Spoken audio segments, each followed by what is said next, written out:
اللہ اکبر۔ ایرانی صدر Ebrahim Raisi پر یہ کیسی مصیبت کی گھڑی آن پہنچی، یا الہی رحم کرنا، پورا ایران دعا گو۔ ایک تو یہ مصیبت کی گھڑی، اوپر سے بیڑیوں کا کارکنوں کو گھیر لینا، جنہیں دیکھ کر لگتا تھا کہ یہ کئی دنوں سے بھوکے ہیں اور شکار کی ہی تلاش میں ہیں۔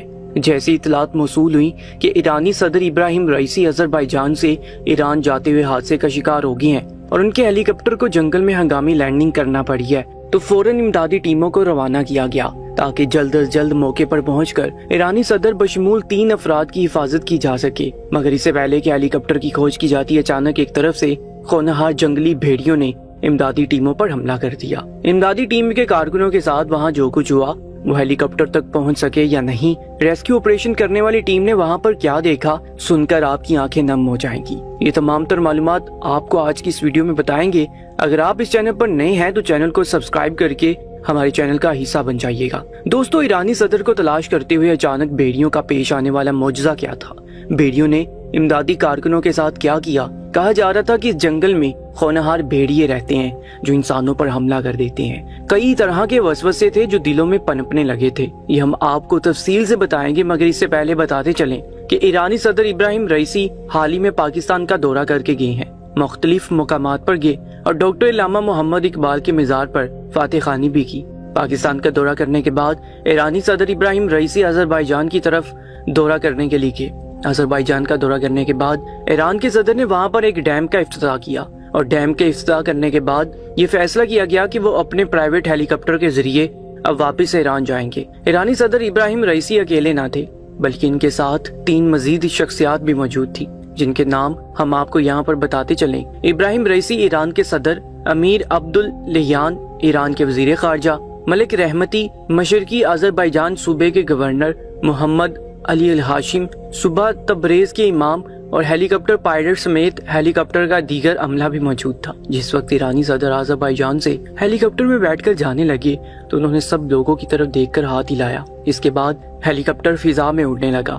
جیسے جیسے ہیلی کاپٹر اپنی منزل کی جانب رواں دواں تھا، سب کچھ تو ٹھیک چلتا رہا، لیکن پھر دھیرے دھیرے موسم خراب ہوتا چلا گیا، دھند شدید بڑھنے لگی اور ہیلی کاپٹر مزید بلندی پر پرواز بھی نہیں کر سکتا تھا۔ ہیلی کاپٹر نے ہنگامی لینڈنگ تو کر دی تھی، لیکن دھند کے باعث وہ کہاں لینڈ کرے گا، نیچے کیا مقام موجود ہے، اس بات کی خبر نہ تھی۔ جب ہیلی کاپٹر کے عملے سے مکمل طور پر رابطہ ٹوٹ گیا اور ہیلی کاپٹر کے سگنل موصول ہونا بھی ناممکن ہو گیا، تو پورے ایران میں ہلچل سی مچ گئی۔ آذربائیجان کی امدادی ٹیم بھی الرٹ ہو چکی تھی۔ فوراً اس آخری مقام کو دیکھا جانے لگا جہاں پر سگنل ٹوٹے تھے۔ اگلے ہی پال فوراً سے امدادی ٹیم کی تشکیل دی گئی اور فوراً سب کو ہیلی کاپٹروں میں اس طرف روانہ کر دیا گیا جہاں پر ایرانی صدر ابراہیم رئیسی کے ہیلی کاپٹر کے سگنلز آنا بند ہو چکے تھے۔ مگر دوستو، آسمان پر بادل اور پھر شدید دھند کی وجہ سے ہیلی کاپٹر آگے کا راستہ طے کر ہی نہیں سکتے تھے۔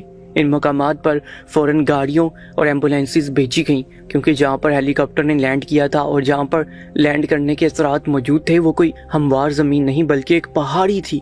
ماہرین کا یہی کہنا تھا کہ اگر خدا نہ خواستہ ہیلی کاپٹر کریش ہو گیا یا ہیلی کاپٹر میں آگ لگ گئی تو وہاں پر زندگی کا بچ پانا ناممکن سی بات تھی۔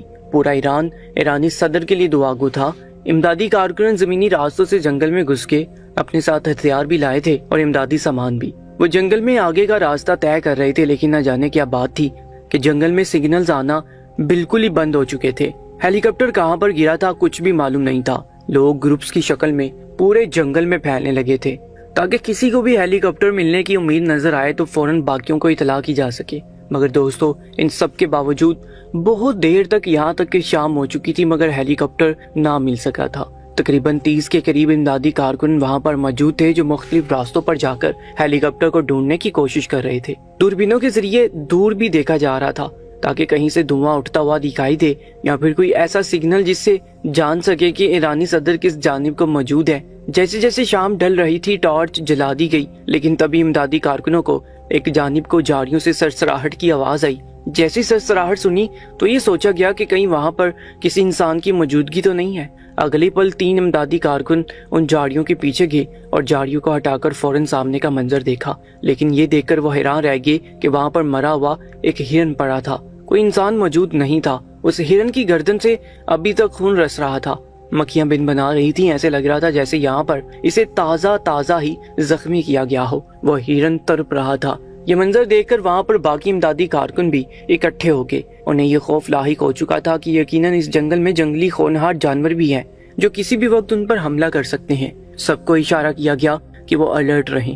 تبھی انہیں اپنے عقب سے جھاڑیوں میں کسی کے گرانے کی آواز آئی۔ وہ آواز صرف ایک لمحے کے لیے ہی تھی لیکن خوفناک تھی۔ فوراً اس جانب کو دیکھا گیا تو امدادی کارکن اپنے ہاتھ میں رائفل لیے آگے بڑھے۔ جھاڑیاں ہٹانے پر جو چیز ان کو دکھائی دی ان کا سانس حلق میں ہی رک گیا۔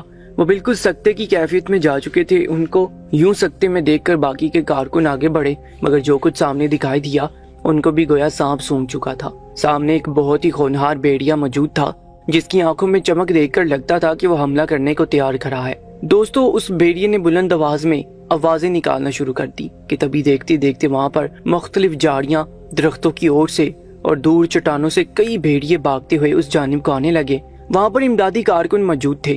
ان بھیڑیوں کو جب اپنی جانب یوں بھاگ کر آتے دیکھا تو ایک کارکن گھبرا کر چلا اٹھا، کہنے لگا کہ فوراً بھاگو ورنہ یہ بھیڑیے ہمیں چیر پھاڑ کر رکھ دیں گے، ہماری ناش سلامت نہیں بچے گی۔ ان بھیڑیوں کو دیکھ کر ہی لگتا تھا کہ یہ کئی روز سے بھوکے ہیں۔ اس کارکن کی بات سن کر اور کئی بھیڑیوں کو اپنی جانب بھاگ کر آتا دیکھ کر سب امدادی کارکنوں نے دوڑ لگا دی۔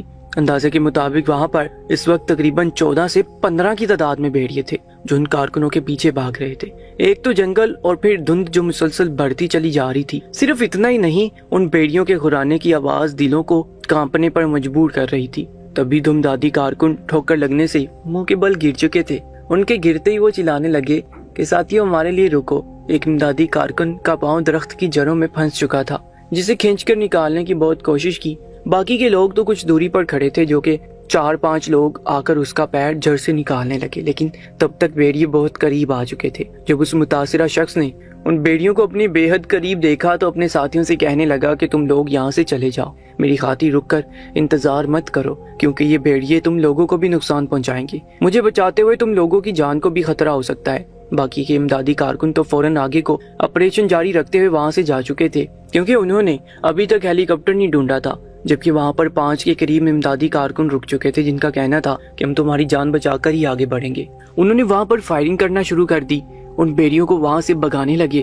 وہ ان کو نقصان بھی نہیں پہنچانا چاہتے تھے، اس لیے ہوا میں فائرنگ کر رہے تھے یا پھر آس پاس چٹانوں پر، لیکن وہ بھیڑیے رکنے کی بجائے مزید قریب آنے لگے۔ آخرکار وہ شخص وہاں پر اکیلا بچا تھا اور باقی لوگوں کو وہاں سے دور ہٹا دیا۔ ابھی تک اس کا پاؤں پھنسا ہی ہوا تھا کہ جب وہ بھیڑیا آگے بڑھا اور جس پاؤں سے اس امدادی کارکن کا خون بہ رہا تھا، اس ایک بھیڑیے نے آگے بڑھ کر اس کے پاؤں پر اپنا منہ رکھ دیا۔ دوستو، وہ شخص چیخنے چلانے لگا۔ اسے لگ رہا تھا کہ یہ بھیڑیے اب اس کے بہتے ہوئے خون والے پاؤں کو نوچ ڈالے گا، کاٹ کھائے گا، لیکن اگلی پل اس کی حیرت کی کوئی انتہا نہ رہی جب اس بھیڑیے نے اس جھڑ کو اپنے جبڑوں میں دبا کر اکھاڑ پھینکا۔ ہمارے خوف کے تھوڑا بہت پیچھے ہٹا جبکہ وہ بھیڑیا وہاں پر کھڑے ہو کر چلانے لگا۔ آسمان کی جانب منہ کر کے ان سبھی بھیڑیوں نے کرانا شروع کر دیا۔ باقی کے امدادی کارکن بھی وہاں پر رک کر ایک پل کو دیکھنے لگے کیونکہ ان بھیڑیوں نے ان لوگوں کو کوئی نقصان نہیں پہنچایا تھا، بلکہ ایسے لگ رہا تھا جیسے وہ کچھ کہنا چاہتے ہو یا پھر کوئی اشارہ کرنا چاہتے ہو۔ دوستو، ایسا کرنے کے بعد ان بھیڑیوں نے ایک سمت کو چلنا شروع کر دیا۔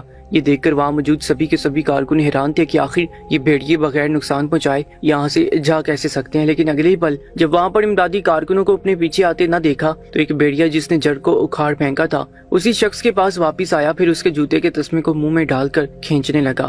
ایسے لگ رہا تھا جیسے وہ کوئی اشارہ دینا چاہتا ہو، وہ اپنی جانب کو کھینچ رہا ہو۔ وہ بھیڑیے آگے آگے چل رہے تھے اور امدادی کارکن ان کے پیچھے تھے۔ آخر کو کچھ ہی دوری پر جانے کے بعد ایک جانب سے اڑتا ہوا دھواں دکھائی دینے لگا۔ ہیلی کاپٹر مل چکا تھا۔ سبھی امدادی کارکن حیران تھے، یہ بھیڑیے بھلا ہیلی کاپٹر کی نشاندہی کیسے کر سکتے ہیں؟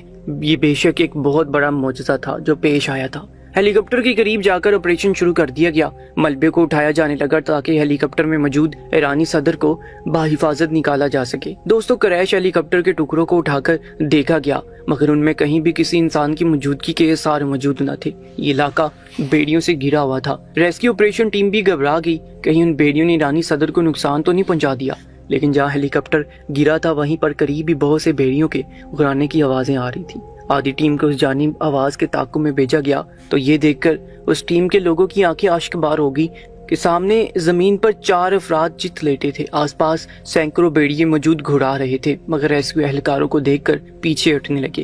ایرانی صدر ابراہیم رئیسی اور باقی شخصیات وہاں موجود تھیں